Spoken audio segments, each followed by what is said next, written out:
सावधान। नमो अरिहंताणं नमो सिद्धाणं नमो आयर्याणं नमो वज्रायाणं नमो लोय सवसाहूनम् नमः श्रीवर्धमानाय निर्धूतकलिलात्मने सालोकानां त्रिलोकानां यद्विद्या दर्पणायते। Page number 394। तो 4 गतियों के दुखों की चर्चा चल रही थी संसार भावना के अंतर्गत। तो उसमें ये बताना था कि संसार में सुख है ही नहीं, सब जग देखियो छान, दाम बिना निर्धन दुखी तृष्णावश धनवान, कहूँ ना सुख संसार में सब जग देखियो छान। कि चलो कहीं नहीं तो देवगति में तो सुख मिल जाएगा, कि जो देवगति वाले हैं वो भी मानसिक दुख से दुखी हैं, भले ही कितना पुण्य हो, लेकिन जो अधिक पुण्य वाले देव हैं उनको देखकर ये भी अंदर में मानसिक दुखी होते हैं। पेज नंबर 394, ऊपर से 1 2 3 फोर्थ पैराग्राफ। शरीर धारण करना भी बड़ा भार है, क्योंकि कोई और भार तो जीव उतार कर सांस ले लेता है, लेकिन ये शरीर औदारिक वैक्रियक आहारक तेजस कार्मण 5 शरीर हैं। तो जब एक गति से मरण होता है दूसरी गति में जाते हैं तो औदारिक वैक्रियक आहारक तो कुछ देर के लिए छूटता है। कितनी देर के लिए? अधिक से अधिक 3 समय के लिए, क्योंकि नियम से चौथे समय में कोई ना कोई शरीर मिल ही जाएगा। लेकिन एक कार्माण और तेजस शरीर वो तो विग्रह गति में भी साथ लगे रहते हैं, और औदारिक शरीर से भी असंख्यात गुने अनंत गुने परमाणु तेजस और कार्माण में है, लेकिन वो सूक्ष्म हैं, इसलिए अपने को इंद्रियों से दिखाई नहीं देती। तेजस कार्माण शरीर कैसे हैं? Next paragraph. इन्होंने कार्माण में जो अपने साथ कर्मों का संयोग है ना, उसको कहते हैं कार्माण शरीर। और तेजस शरीर क्या है? कि जिस शरीर के कारण इस औदारिक शरीर में ऊष्मा और कांति बनी रहती है, वो तेजस शरीर का काम है, इस शरीर में तेज बनाए रखता है। तो तेजस कार्माण शरीर कैसे हैं? इन्होंने आत्मा के अनंत ज्ञान, अनंत दर्शन, अनंत वीर्य, अनंत सुख को दबा कर रखा है। माने मेरे आत्मा का स्वभाव कैसा है? अनंत ज्ञान, जैसे जल है ना, उसका स्वभाव है शीतल रहे, लेकिन वो अग्नि के संयोग में होने से उसका वो स्वभाव प्रकट नहीं हो पा रहा। तो ऐसे ही आत्मा का कर्मों के संयोग से जो अपना अनंत ज्ञान दर्शन सुख स्वभाव है वो प्रकट नहीं हो पा रहा। इसके उसमें ढका हुआ है। हाँ। वो अपन उसी को मान के उसी में नष्ट हो रहा है। बस, तो अभी जो जितना है ना ये विभाग, हम इसी को अपना स्वरूप मान के संतुष्ट हो जाते हैं, जबकि मेरा स्वरूप है कैसा? जैसे राजा का बेटा हो, अब वो शुरू से ही कहीं कैदी खाने में बंद हो तो वो अपने को कैदी मानकर बैठा है आराम से, लेकिन जिस दिन उसे पता लग जाता है कि मैं तो राजपुत्र हूँ और ये दुश्मन राजा ने मुझको बंदी बना रखा है, जिस दिन उसको ये समझ में आता है कि मैं राजपुत्र हूँ, अब उस दिन से उसका उस कैद खाने में मन नहीं लगता।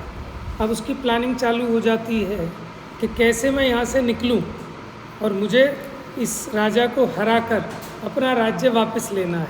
लेकिन कब जगती है उसमें ऐसी भावना कि जब उसे ख्याल में आ जाए कि मैं कैदी नहीं हूँ, मैं राजपुत्र हूँ। जैसे भेड़ का बच्चा और शेर वाला है। हाँ, जैसे वो सिंह का बच्चा गधों के साथ पल रहा था, लेकिन जिस दिन उसे ख्याल में आ गया कि मैं सिंह हूँ, गधा नहीं, तो तुरंत उसकी दृष्टि पलट जाती है, तो सृष्टि पलट जाती है।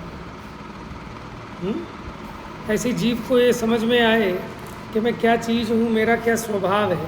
ये तो कर्मों की निमित्त की विचित्रता है कि अभी मनुष्य त्रियंच देव नार की दिखाई देता हूँ, स्त्री पुरुष, बाल युवा वृद्ध, अमीर गरीब, मोटा पतला, गोरा काला, ये सब कर्म का स्वांग है। ठीक है ना? आत्मा का स्वरूप कैसा है? इन सब से रहित है, लेकिन अभी कर्म का संयोग है।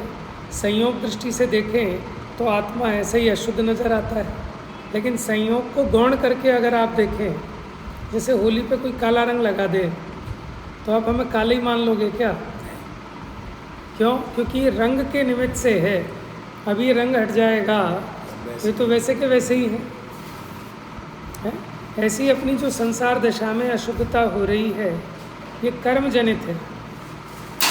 कर्म का संयोग घटते ही वैसे का वैसे ही अपना स्वरूप जैसा सिद्ध भगवान का है वैसा स्वरूप प्रकट हो जाएगा।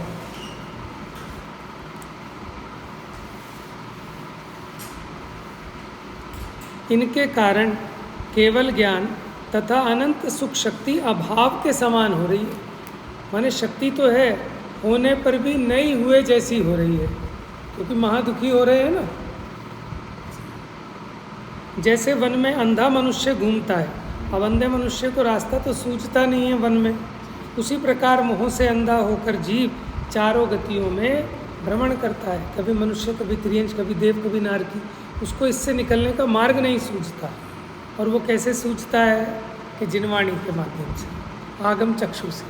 तो वो नेत्र जिसके पास हों, माने जो शास्त्र का अभ्यास करे, आगम से मुक्त होने की विधि को जाने, तो ये चारों गतियों से बचकर, ठीक है ना, पंचम गति को चला जाता है, माने अपने स्वरूप को प्राप्त कर लेता है। संसारी जीव रोग, दारिद्र, वियोग आदि के दुख से दुखी होकर धन कमाकर दुख दूर करने के लिए मोह से अंधा होकर विपरीत इलाज करता है। अब हमें क्या समझ में आता है कि मेरे दुख का कारण गरीबी है, मेरे दुख का कारण वियोग है, मेरे दुख का कारण शरीर का रोग है। तो जब ऐसा दिखता है तो सुखी होने के लिए क्या उपाय करता है फिर? कि रोग मिट जाए, उसी में सजाने में लगा रहेगा, कि गरीबी मिट जाए, है ये संयोग का जो वियोग हो गया उसको मिला लूँ, तो बस इसमें पूरा जीवन निकल जाता है ना। जबकि ये उल्टा उपाय है।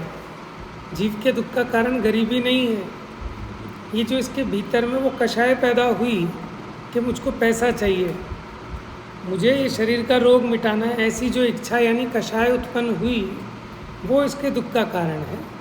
गरीबी और शरीर का रोग ये दुख का कारण होता तो जिन मुनीश्वर के पास एक फूटी कोड़ी नहीं है वो दुखी होने चाहिए, ठीक है। मुनिराज के शरीर में रोग लग जाएं तो वो तो दुखी नहीं होते। अज्ञानता से दुख है, कषाय से दुख है, क्योंकि अज्ञानता जाने के बाद भी अभी जितनी कषाय शेष रहती है उतने अनुपात में दुखी भी होता है जी, सम्यक दृष्टि भी दुखी होता है। अभी जितनी कषाय शेष है तो उस दुख को मिटाने के लिए निरंतर बारंबार स्वरूप का अवलंबन लेता है।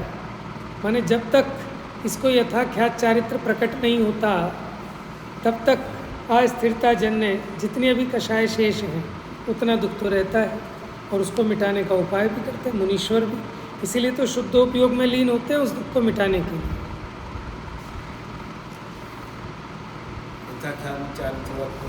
यथाख्यात चारित्र क्या होता है? 12वें गुण स्थान में समस्त कषायों का, चारित्र मोह का भी पूर्ण अभाव होने पर आत्मा के चारित्र गुण की जो शुद्ध पर्याय प्रकट होती है, पूर्ण चारित्र, उसका नाम है यथाख्यात चारित्र।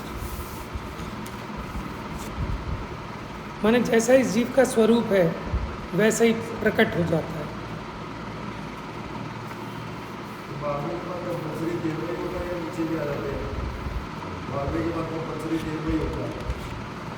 12वें में जो पहुंच गया वो चारित्र मोह का क्षय करके पहुंचा है, छपक श्रेणी चढ़कर। तो जब चारित्र मोह अब सत्ता में ही नहीं है, उसका क्षय हो गया, तो नीचे गिरने का प्रश्न ही नहीं है, वो तो गारंटी से ऊपर ही ऊपर जाएंगे।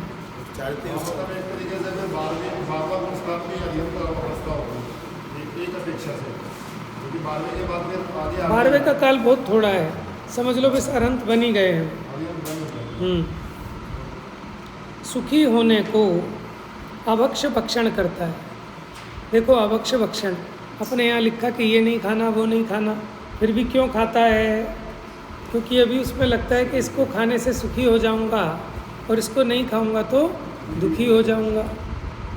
तो अभक्ष भक्षण भी क्यों करता है? सुखी होने के लिए, लेकिन उससे सुखी होने का संबंध ही नहीं है। और क्या करता है सुखी होने के लिए? छल कपट करता है, हिंसा करता है, धन के लिए चोरी करता है, मार्ग में लूटता है, माने डकैती डालता है, बेईमानी करता है। किस लिए करता है? सुखी होने के लिए। क्यों साहब? जो किसी की गर्दन काट के चैन छीन लेता है वो भी तो ये काम सुखी होने के लिए कर रहा है, लेकिन इसके फल में दुखी होएगा कि सुखी होएगा? लेकिन उसकी बुद्धि देखो, ये जीव शराब पी रहा है सुखी होने के लिए कि दुखी होने के लिए? कोई किसी का मर्डर कर रहा है सुखी होने के लिए कर रहा है, लेकिन सुखी होगा कि दुखी होगा? लेकिन उसके मोह की तीव्रता ऐसी है कि वो ऐसे खोटे उपाय करता है। हम तो ये कह रहे हैं खोटे नहीं, आप न्याय नीति का भी जो व्यापार कर रहे हो वो भी सुखी होने का कारण नहीं है। सुखी होने का कारण अपने स्वरूप को पहचानना, वस्तु के स्वरूप को यथार्थ समझकर समता भाव प्रकट होना, ये सुखी होने का सच्चा उपाय है। तो जीव इच्छा को मिटाने का तो उपाय नहीं करता। क्या उपाय करता है? इच्छा की पूर्ति का। अभी मुझे कोई इच्छा जग गई, अब मैं उसकी पूर्ति में लग जाता हूँ, चाहे छल कपट करना पड़े, चाहे झूठ बोलना पड़े, चाहे बेईमानी, माने जो मुझे इच्छा हुई उस इच्छा की पूर्ति कैसे हो। और ज्ञानी क्या करते हैं? उस इच्छा से भेद ज्ञान करके उस इच्छा का अभाव करते हैं। इच्छा तो कोई भी इच्छा हो वो समस्त ही दुख देने वाली है। देखो, एक के खुजली लगे और फिर खुजाए तो कहते भाई साहब बड़ा मज़ा आता है खुजाने में, ठीक है? तो लेकिन एक बात बताओ, जिसे खुजली ही नहीं लगी उसे है असली मज़ा, लेकिन उसमें मज़ा नहीं दिखता। तो उसको क्या लगता है खुजली लगे हमें भी, फिर हम खुजाएं तो मज़ा आएगा। ऐसे ही ये जानबूझकर विषयों की इच्छा जगाता है और फिर उन विषय भोगों में लगकर आनंद की कल्पना करता है। वास्तव में सच्चा सुख तो वो है कि जहाँ विषयों की इच्छा ही उत्पन्न ना हो, निराकुलता हो। समझ में आया? आपको भी इच्छा जगी, जाओ शॉपिंग करके आएंगे, ठीक है? अभी इच्छा जगी तो हम शॉपिंग करके उसमें आनंद की कल्पना करते हैं। आप ये सोचो, अगर आपको शॉपिंग की इच्छा ही ना जगी होती तो कितने निराकुलित होते। तो जीव को समझ में नहीं आता। आत्महित हेतु विराग ज्ञान ते लखे आपको, रोकी न चाह निज शक्ति खोए, शिव रूप निराकुलता न जी। तो क्या करता है कि जो इच्छा उत्पन्न होती है उसको जीतता नहीं है, उसके बहाव में बहने लगता है। माने जिसको कहते हैं मन के हिसाब से ये चलता है, मन को अपने काबू में नहीं लेता।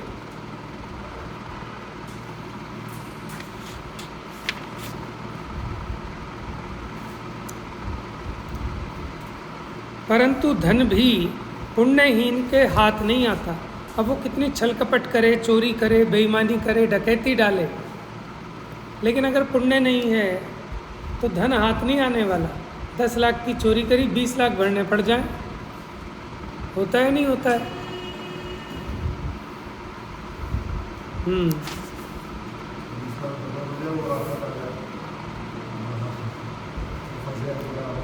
कई लोग चोरी का माल खरीद लेते हैं ना, तो उसने कमाए कितने होंगे? 10,000 रुपये उसमें, और लाखों रुपए भरने पड़ते हैं। कोर्ट कचहरी मुकदमे और जान को आकुलता, दुकान का नुकसान, दुकानदारी खराब। हमारे यहाँ जैसा हमारे यहाँ जैन थे मास्टर जी, चंबलाल जी जैन, धर्मपुर जी के, एक कनस्टर ले लिया चोरी का। भाई साहब तारीख लग गई 20 साल का, कनस्टर तो लग गई तारीख है। तो इसलिए अपने यहाँ जो अचौर्याणु व्रत है ना, उसके अतिचारों में ये भी बताया कि चोरी का माल खरीदना भी नहीं। सस्ता बेचते हैं ना कई लोग चोरी का माल। साक्षात तो समझ आता है कि क्या बेच रहे हैं, क्या दे रहे हैं। जगह जगह रेड लाइट पे, चांदनी चौक के बाहर कि वो 10,000 वाला कैमरा 2,000 में ले लो। वो यहीं आ जाते हैं हमारे पास, पास डब्बा लेने का सुबह आ जाते हैं बेचने के लिए। तो चोरी का माल खरीदना भी नहीं, वो भी चोरी का, वो ही पकड़ा देंगे। हाँ, अचौर्याणु व्रत का अतिचार है। चलिए, देखो, सुख तो पांचों पापों के त्याग से होता है। काहे से होता है सुख? लेकिन ये जीव को लगता नहीं है। आप बताओ, हिंसा, झूठ, चोरी, कुशील, परिग्रह, ये 5 पाप हैं। इन पांचों पापों को करने में जीव आनंद मानता है, जबकि इन पांचों पापों के त्याग से सुख होता है। जब तक ये समझ में नहीं आ रहा ना, देखो हम कहते तो हैं कि पाप बुरा है, पाप छोड़ना चाहिए, 4 को तो फिर भी मान लेता है, 5वें को तो मानने को ही नहीं आता, वो तो समझ ही नहीं आती। ठीक है ना। परिग्रह को तो कोई पाप ही नहीं मान के राजी, समझ भी नहीं आती ना, 4 को तो फिर भी समझ आएगी। तो उसके पीछे तो सारी दुनिया लगी है, परिग्रह नामक पाप।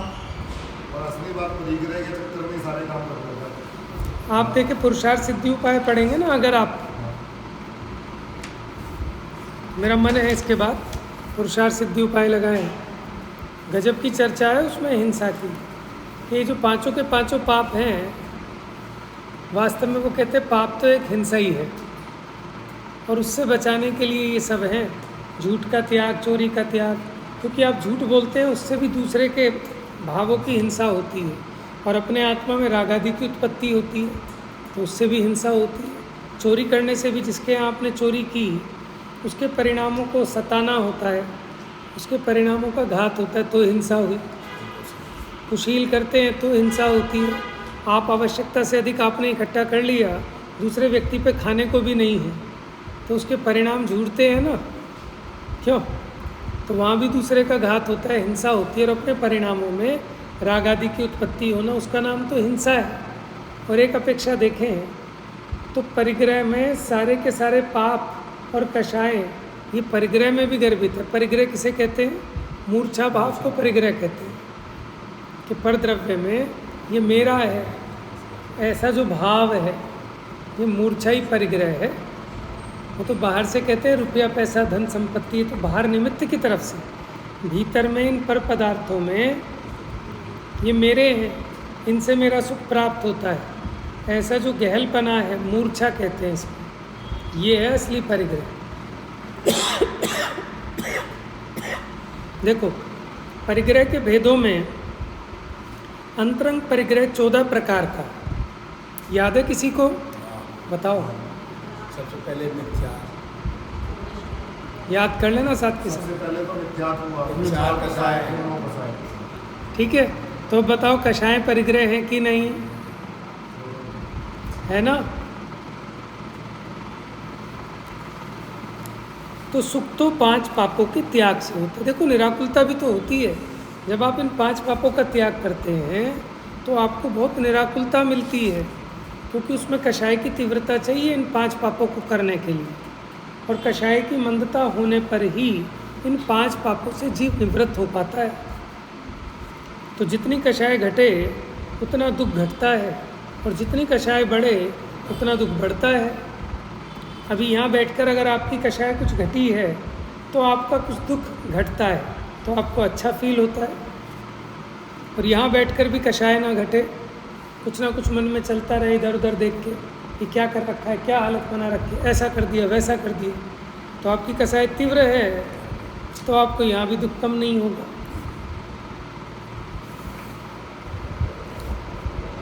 मिथ्या दृष्टि 5 पाप करके अपने धन की वृद्धि, कुटुंब की वृद्धि, सुख की वृद्धि चाहता है। पीछे वालों को आवाज़ आ रही है मेरी? इंद्रियों के विषयों की प्राप्ति होने से सुख जानता है। देखो, ये सबसे भारी अज्ञान है कि 5 इंद्रिय के विषयों की प्राप्ति होने को सारा ही अज्ञानी जगत सुख मानता है। बिरला है कि जिसको ये 5 इंद्रियों के विषय काले नाग के समान दिखाई देते हैं। समझ में है? अखिल विश्व के रम्य भोग भी मोह नहीं उपजा सकते। इसके आगे पीछे की लाइन क्या थी?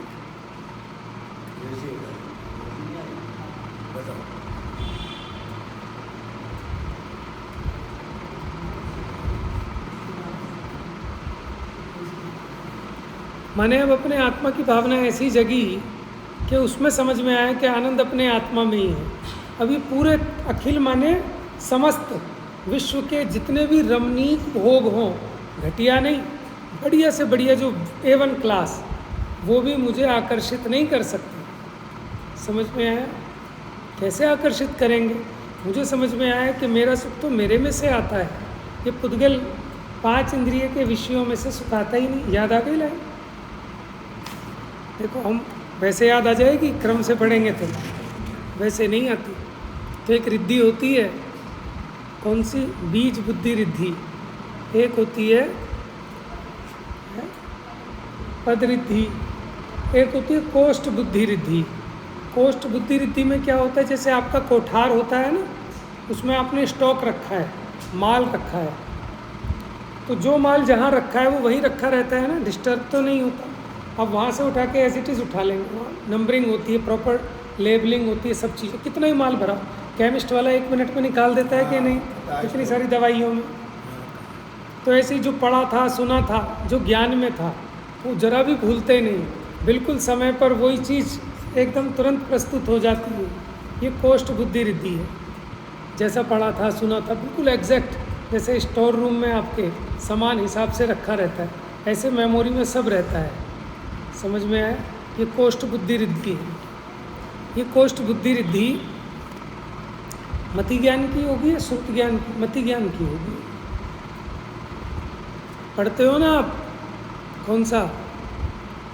नित्या प्रकंपाद्भुत केवलोधा स्फुरन्मना परय शुद्ध बोधा दिव्यावधि ज्ञान बल प्रबोधा स्वस्ति क्रियासु। अगला क्या? कोष्ठस्ते धान्यो पममेक बीजम संभिन्न संश्रोत्र पदानुसारी चतुर्विधम बुद्धिबलम दधाना। चतुर्विधम बुद्धिबलम दधाना। तो ये बुद्धि मति ज्ञान संबंधी है। कोष्ठ बुद्धि रिद्धि संभिन्न संश्रोत्र है। प्रज्ञा श्रवणत वो तो अभी आगे आएंगी, वो श्रुत ज्ञान संबंधी होंगी। तो ऐसी रिद्धियाँ आत्मा की साधना करने वालों को सहज में प्रकट हो जाती है और इसका आकर्षण नहीं है। ये क्षेपशम ज्ञान संबंधी है, इससे क्या आनंद का संबंध है? क्यों? देखो, सबसे पहले का नित्य प्रकंपाद्भुत केवलो, तो केवल ज्ञान रिद्धि, वो तो गणधर के होती नहीं, ठीक है। फिर अवधि ज्ञान की रिद्धि, मनापर्य ज्ञान की रिद्धि। अब कौन सी आएंगी? मति ज्ञान और श्रुत ज्ञान संबंधी। तो ये मति ज्ञान का क्या काम होता है? 5 इंद्रिय और मन के निमित्त से होने वाले ज्ञान को मति ज्ञान कहते हैं। ये जो मति, स्मृति, संज्ञा, चिंता, विनिबोध इत्यन अर्थांतरम, याद है सूत्र? हाँ जी, याद किया था ना? पहला अध्याय याद नहीं किया था तत्वार्थ सूत्र का? मति, स्मृति, संज्ञा, चिंता, विनिबोध इत्यन अर्थांतरम, ये सभी मति ज्ञान के नामांतर है। जितना भी याद रहना, धारणा में आना, स्मृति में आना, ये सब मति ज्ञान के प्रकार है। श्रुत ज्ञान में क्या होता है कि मति ज्ञान के द्वारा जाने गए पदार्थ के संबंध से और विशेष किसी अन्य पदार्थ को, भिन्न पदार्थ का ज्ञान होना, वो श्रुत ज्ञान है, ठीक है। ये जो अपना विचार जो चलता है, जिसमें हम निश्चय न, व्यवहार न इत्यादि का प्रयोग करते हैं, ये मति ज्ञान में चलता है कि श्रुत ज्ञान में? ऐसा क्यों कहते हैं? मति ज्ञान है, वहाँ श्रुति ज्ञान भी साथ ही पक्का होता है। फिर अलग अलग कैसे? नहीं है तो दो, उसके आवरण में मति ज्ञानावरण का निमित्त होता है, मति ज्ञान को ढकने में। श्रुत ज्ञान को ढकने में श्रुत ज्ञानावरण होता है। कर्म भी अलग अलग है, ऐसे कहते हैं, दोनों का कार्य भी अलग अलग है। देखो, अब सुनना, जैसे आपको बैठे बैठे आपको चुभने का अनुभव हुआ, ये मति ज्ञान है। और आपने कहा ओहो ये तो चींटी है, इसको हटाओ, ये श्रुत ज्ञान है। मति ज्ञान होने के बाद उसके संबंध से जो विशेष ज्ञान होता है वो श्रुत ज्ञान है। जैसे हमने कहा घड़ा, ये जो शब्द का ज्ञान हुआ आपको, घड़ा, ये मति ज्ञान है। लेकिन इससे आपके घर में जो पानी का घड़ा रखा है, आपको वो याद आ गया, मुझे घड़ा लाना था, अब गर्मी आ गई, वो याद आ गया, ये सब श्रुत ज्ञान है। समझ गए? 5 इंद्रिय और मन के निमित्त से होने वाला। अच्छा, उसमें स्टेप पढ़ते हैं। जब मति ज्ञान होता है, उसको जानने की प्रक्रिया में सबसे पहले जिस पदार्थ को इंद्रियां जानती हैं उसका होता है अवग्रह, उसके बाद ईहा, फिर अवाय, फिर धारणा। जरूरी नहीं है कि चारों स्टेप हो, किसी को मात्र अवग्रह होकर रह जाए। ईहा होती है उसको जानने का विशेष इच्छा, प्रयत्न, ठीक है, उसके बारे में और विशेष जानने की जो इच्छा होती है, प्रयत्न होता है, वो ईहा है। अवाय में उसका निर्णय हो जाता है, और धारणा में कि उसको कालांतर में नहीं भूलना, ये धारणा।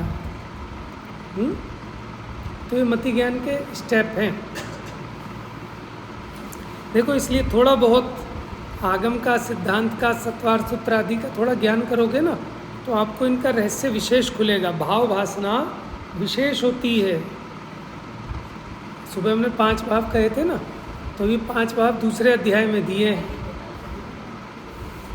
ये वाला दे दो, है मेरे पास एक्स्ट्रा, आप रख लो, मेरा दे दो।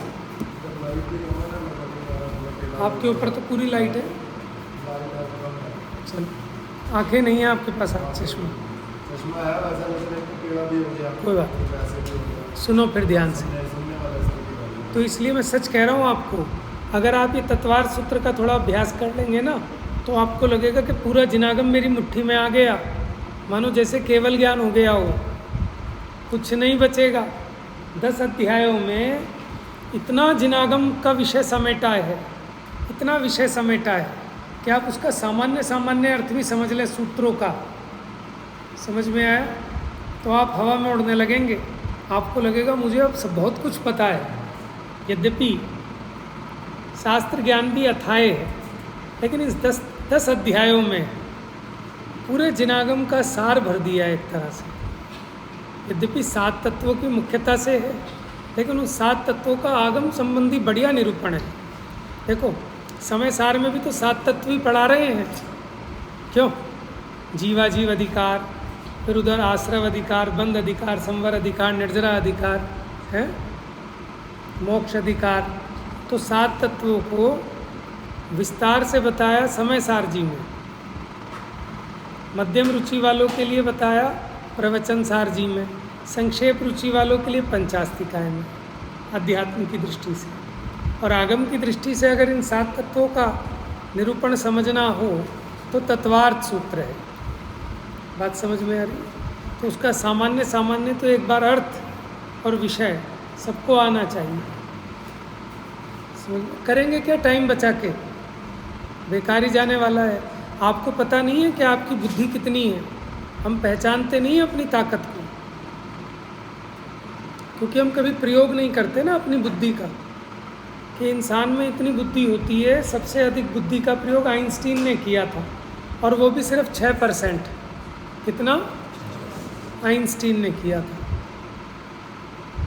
हम तो क्या ही बताएं कि कुछ भी नहीं करते। बुद्धि तो अनंत है, करते तो बहुत जरा से प्रयोग है। ये तो अभी साइंस के हिसाब से बता रहे हैं ना भाई। वैसे तो केवल ज्ञान है स्वरूप, अभी हम उसकी बात नहीं कर रहे। अभी तो ये जो साइंस जो कहता है उसके हिसाब से भी अगर आप देखें, आप देखो ना, एक मान लो छोटा सा बच्चा है, अभी ये गुड़िया है 3 साल की, क्या 5 साल के हो गए बेटा?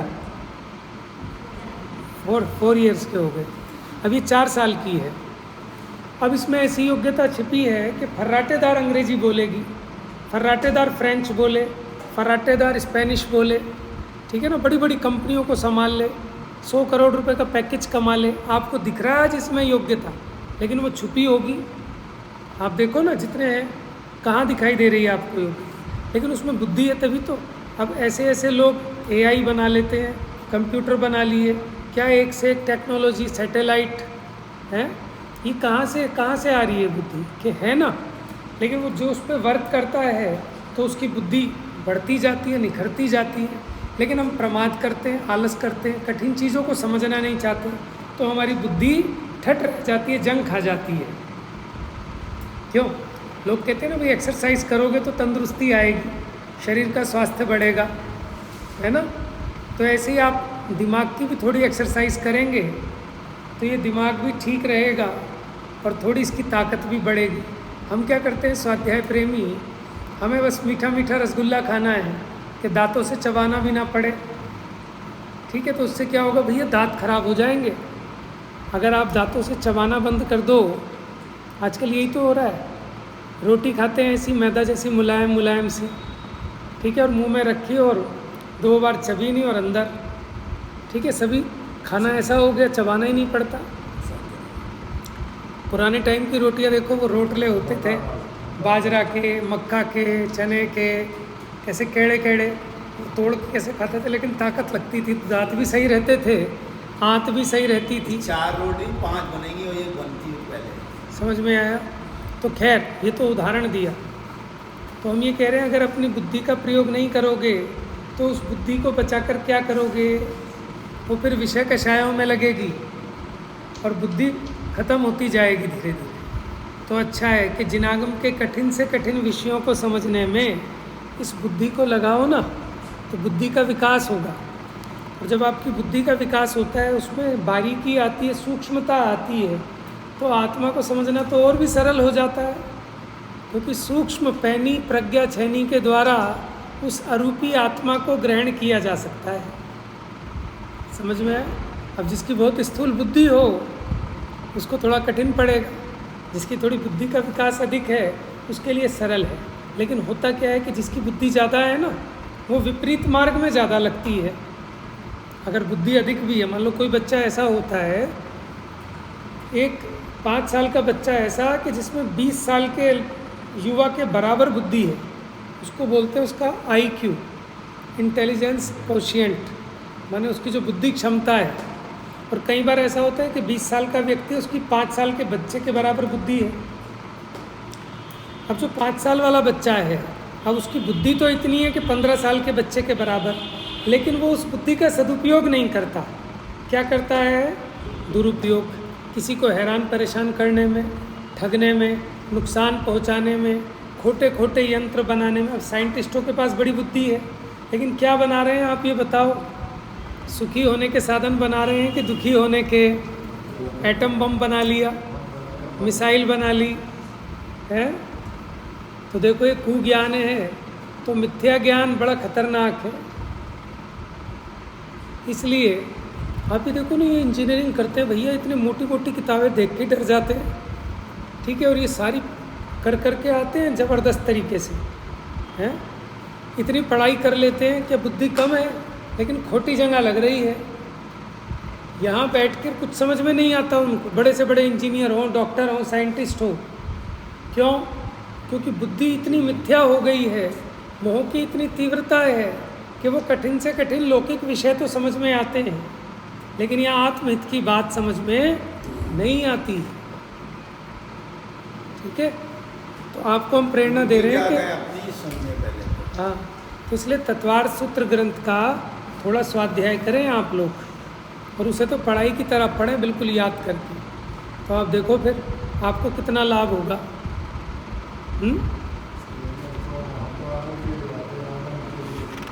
लेकिन ऐसे तो आनंद नहीं ना, तो आपको क्षणिक आनंद मिला आधे पौने घंटे का सुनकर। हाँ, अच्छी बात है, ठीक है। हर एक व्यक्ति अपनी अपनी योग्यता के हिसाब से विचार करे कि जिसमें लाभ ज़्यादा हो, क्योंकि हर समय ना बिना अवलंबन के चिंतन नहीं चलता। अपने को कोई ना कोई अवलंबन चाहिए। क्या चाहिए? अवलंबन।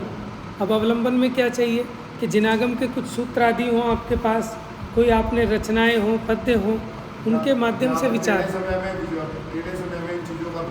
हाँ, ठीक है ना। और जिनकी अभी उम्र है, जिनकी योग्यता है, उनको तो अभ्यास करना चाहिए। हमने ऐसे ऐसे लोग देखे 50, ये जो जयचंद जी छाबड़ा साहब थे, कहते हैं कि पता नहीं काफ़ी बड़ी उम्र होने के बाद ये लगे, और उसके बाद इन्होंने कितने ग्रंथों की टीकाएं लिख दी, बड़े बड़े शास्त्रों की। तो ये मत समझना कि हम बड़े हो गए। अब कई लोग तो ऐसे 50-50, 60-60 साल के होने के बाद लगे हैं, और उन्होंने गजब कर दिया एकदम। आपको नहीं पता आपकी बुद्धि कितनी प्रतिभा रखती है, लेकिन उसका सदुपयोग करें तो। अभी तो सारी बुद्धि विषय कषायों में खर्च हो रही है ना जीव की। सारा उपयोग धंधे में, व्यापार में, टीवी में, मोबाइल में, घर गृहस्थी में, विषय कषायों में सारा उपयोग खो रहे हैं। आप ही सोचिए, यहाँ तो सुबह शाम तो आधा घंटे तो बैठ रहे हैं, उसी के बल पे जीवन, ठीक है, बचा हुआ है। और आप सोचो अगर 2-4 घंटे लगा लें तो निहाल हो जाए जीवन। क्यों? जब 1-1 घंटे में इतना मज़ा आ रहा है तो 2-4 घंटे अपना स्वयं स्वाध्याय करें, अभ्यास करें तो ज़िंदगी स्वर्ग जैसी हो जाएगी। मुक्ति आ जाएगी आपके अनुभव में। तो देखो जितना गुड़ डालोगे उतनी मिठास आएगी। ज़्यादा समय लगाए तो ज़्यादा फर्क आ जाए, लेकिन अच्छा तो जितना होता है। ठीक है, भावना रखे जी, भावना होती जो शक्य हो वह करे और अशक्य की श्रद्धा करे। जैसे कोई व्यक्ति है जो 15 मिनट का स्वाध्याय लाभ ले पाता, अब वो सोचे अरे 15 मिनट के लिए क्या ही लेना, तो फिर तो 0 हो गया। तो जिसको 15 मिनट मिल जाए, 5 मिनट मिल जाए, सो भी बहुत है। अभ्यास रखना चाहिए कि पूरा 1 घंटे का मिले, लेकिन जितना मिले सो उतना ही भला है। अब आलस करके अरे छोड़ो भाई क्या सुनना 15 मिनट, कैसा नहीं, ठीक है ना, आलस नहीं करना। तो ये उपयोग को संभालना, इसी का नाम तो साधना है। और क्या साधना बताओ? सम्यक दर्शन जिसको हो गया, अब वो बेचारा कैसे अपने उपयोग को लगाए? तो शास्त्राभ्यास आदि के माध्यम से, क्योंकि हर समय तो आत्मा में उपयोग नहीं लगेगा इस निचली भूमिका में, भावना तो है, लेकिन फिर क्या करना? ये शास्त्र आदि की संगति करना, साधर्मियों की संगति करना, तत्व चर्चा करना, ये सब अपने उपयोग को संभालने के लिए है। इसी का नाम तो साधना और आराधना है कि अपने उपयोग को विषय कषायों से बचाकर अपने आत्म स्वरूप में लगाने के लिए इन बाह्य अवलंबन का सहारा लेना। उसमें भी निमित्त कैसा हो, ठीक है, कैसा शास्त्र पढ़ें, कैसे गुरु हों, कैसे देव हों, इसका भी विवेक जरूरी है।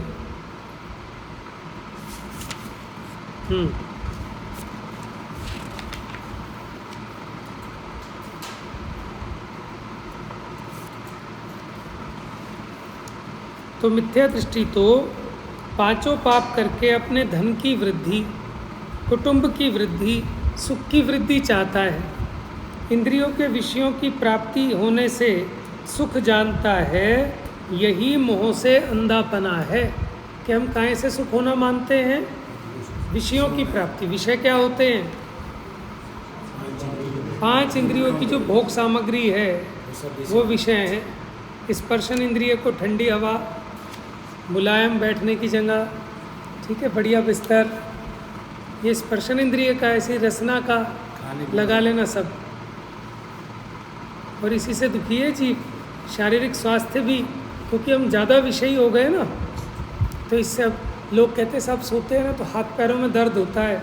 भैया जब एसी चलाओगे, पंखे की ऐसी तेज़ हवा लोगे ना तो दर्द नहीं होगा तो क्या होगा? आप एक दिन बिना पंखे के सो जाओ, सारा दर्द निकल जाएगा आपके शरीर का पहले छत पे सोते थे, कितना पसीने के साथ। पसीना निकल गया, बीमारी। क्योंकि जरा भी हवा है ना शरीर में जहाँ लगती है वहाँ वात कुपित होता है ना, वायु, और वात कुपित होने से दर्द होता है।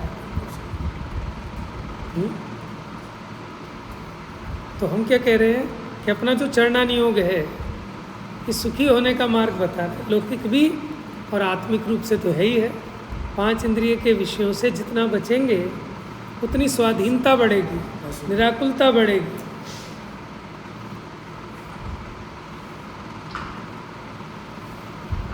जिन संसारी जीवों को हम यहाँ पर भी दुखी देखते हैं, वे दूसरे जीवों को मारने से, देखो यहाँ जो जगत में कितने दुखी जीव नज़र आते हैं, तो उनके दुख का कारण क्या है कि दूसरे जीवों को मारने से उन्होंने बहुत हिंसा की, उन परिणामों के तो फल है यहाँ वर्तमान में दुखी हैं।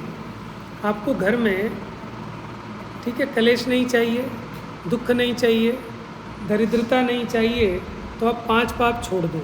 आपको कोई मंत्र वंत्र की ज़रूरत नहीं है, इससे बड़ा मंत्र कोई नहीं है। अगर ये जीव 5 पापों को छोड़े तो फिर उसकी सुख समृद्धि को कोई नहीं रोक सकता। और ये जो 5 पाप करता है, माला तो फेरे नमोकार मंत्र की, और 5 पाप छोड़े नहीं, तो कैसे दुख मिटेगा, कैसे दरिद्रता मिटेगी, कैसे रोग क्लेश मिटेंगे? बात समझ में आ रही है आप? ये जीव के परिणामों का फल है। देखो यहाँ लिखा है, जिन संसारी जीवों को हम यहाँ पर भी दुखी देखते हैं कि खाने को नहीं, पहनने को नहीं, कोई पूछने वाला नहीं, शरीर में इतनी बीमारियाँ हो रही हैं, इतनी मेहनत करता है तो भी पेट नहीं पाल पा रहा, तो तो काहे का फल है? क्यों भाई साहब, हम में आप में ज़्यादा दिमाग है क्या? कि लोग ऐसे भी सीए पढ़ पढ़ के भी धक्के खाते फिर रहे हैं, इंजीनियरिंग करके भी धक्के खा रहे हैं, और कोई अंगूठा छाप भी नोट छाप रहा है ना, कोई बुद्धू आदमी भी खूब बढ़िया काम कर रहा है। क्या है ये सब ये जीव के परिणामों का फल है। तो यहाँ पर भी हम जिनको दुखी देखते हैं वे दूसरे जीवों को मारने से, माने हिंसा से, असत्य से, चोरी से, कुशील से, परिग्रह की लालसा से, क्रोध से, अभिमान से, छल से, लोभ से, अन्याय से ही दुखी दिखते हैं, और कोई कारण नहीं है उनके दुखी होने का। वर्तमान में भी जिनके परिणामों में ऐसी तीव्रता है ना, हिंसा, झूठ, चोरी, कुशील, परिग्रह,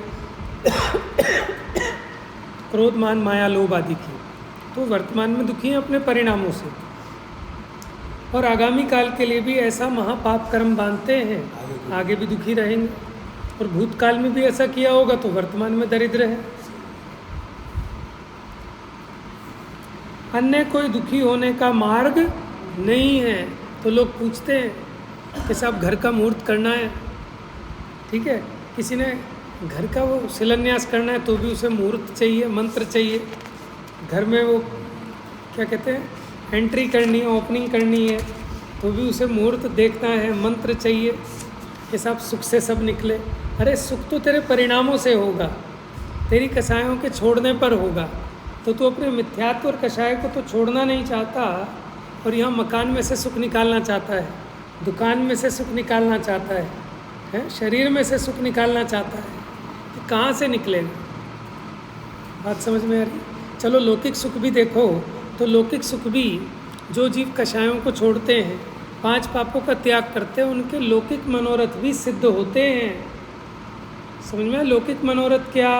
कि मेरा शरीर ठीक चलता रहे, मेरी दुकान ठीक चलती रहे, मेरी स्त्री, मेरे पुत्र आदि सब संयोग बने रहें, ये मेरी आज्ञा में चलें, मेरा नौकर ईमानदार रहे। समझ में आए? लौकिक जो जितना भी आपका है सब पुण्य का फल है।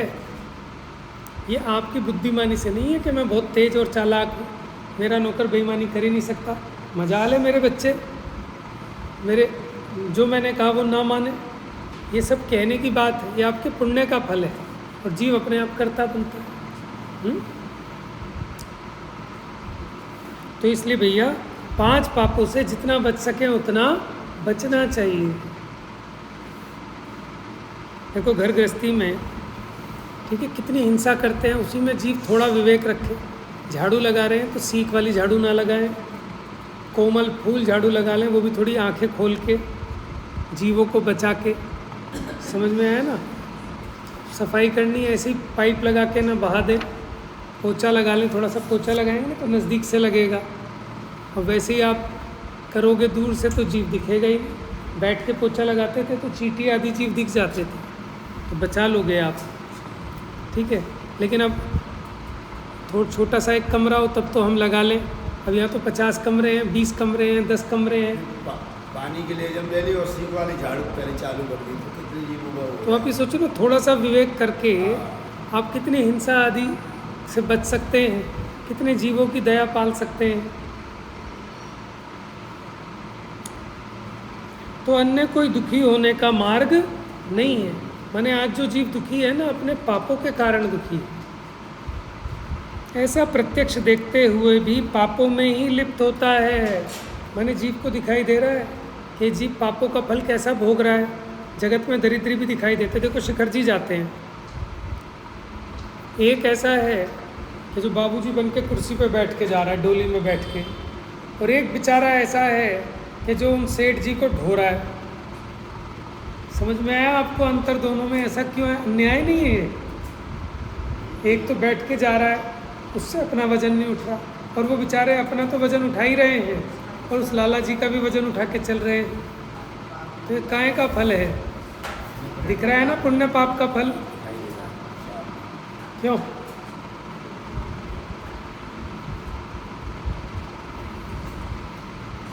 तो इसलिए तब भी जीव नहीं सुधरता देखकर भी। ये विपरीत मार्ग ही संसार के अनंत दुखों का कारण है। दुखों से दुख ही उत्पन्न होता है, जैसे अग्नि से अग्नि उत्पन्न होती है।